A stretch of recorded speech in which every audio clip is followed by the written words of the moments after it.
नमस्कार सांगमाने आज आम भारत में 5टी रहस्यमय स्थान विषय कथा भारत में 5टी सबुठारु रहस्यमय स्थान। आम दुनिया रे अनेक एमिति जगह अच्छी जहाँ विषय वैज्ञानिक माने भी किछि खोज कर पारि नाहंती, किंतु आज आम सही 5टी रहस्यमय स्थान विषय जानिबा जार रहस्य काहाकु भी जणा नहीं।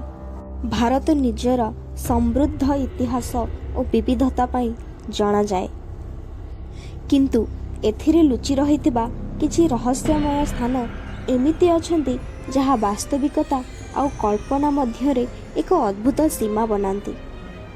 एमिति रहस्यमय स्थान मध्यरु प्रथम स्थान रे आसी राजस्थान रो भानगढ़ किला, जहाँ कि अलवार जिल्ला रे अवस्थित अटे।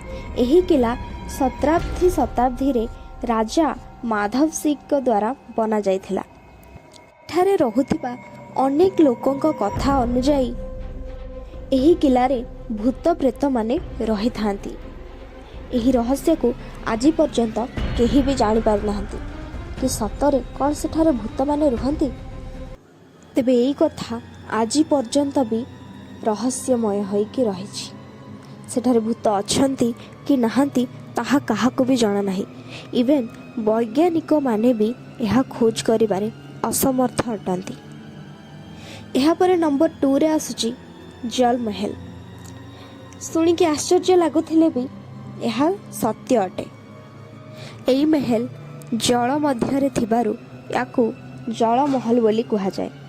महाराजा जय सिंह द्वारा यह बना जाइथिला।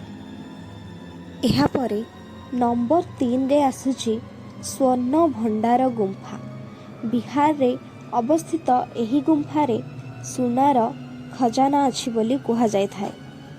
दूर दूररु लोक माने एहार सौंदर्य आ आस्तिक महत्व देखिबा पाई आसी थांती। कहा जाए एही गुंफा गुड़िक मध्यरु गोटे गुंफा रे स्वर्णर भंडार रहिछि।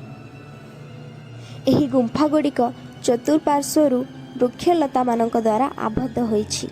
एहा परे नंबर 4 रे आसुची लिपाक्षी मंदिर। एही मंदिर भगवान शिव, विष्णु एवं वीरभद्रଙ୍କୁ समर्पित अछि। एही मंदिर निजर यूनिक शिल्पकला और वास्तुकला पाई परिचित। अनेक लोक माने आंध्र प्रदेश रे स्थित थिबा एही मंदिर को दर्शन करिबा पाई आसी थांती।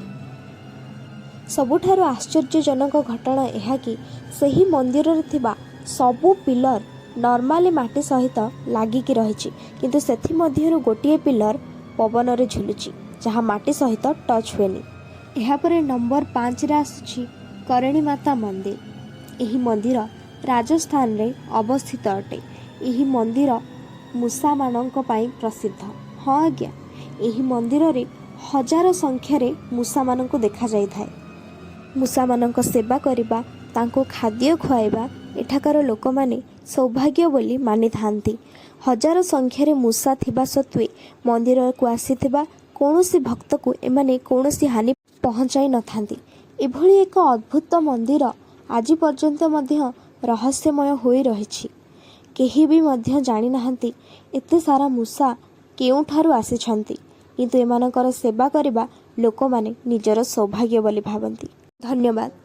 जदि आपनको भिडियोटी भल लगी थाए तेबे गोटे लाइक निश्चिंत करिवे।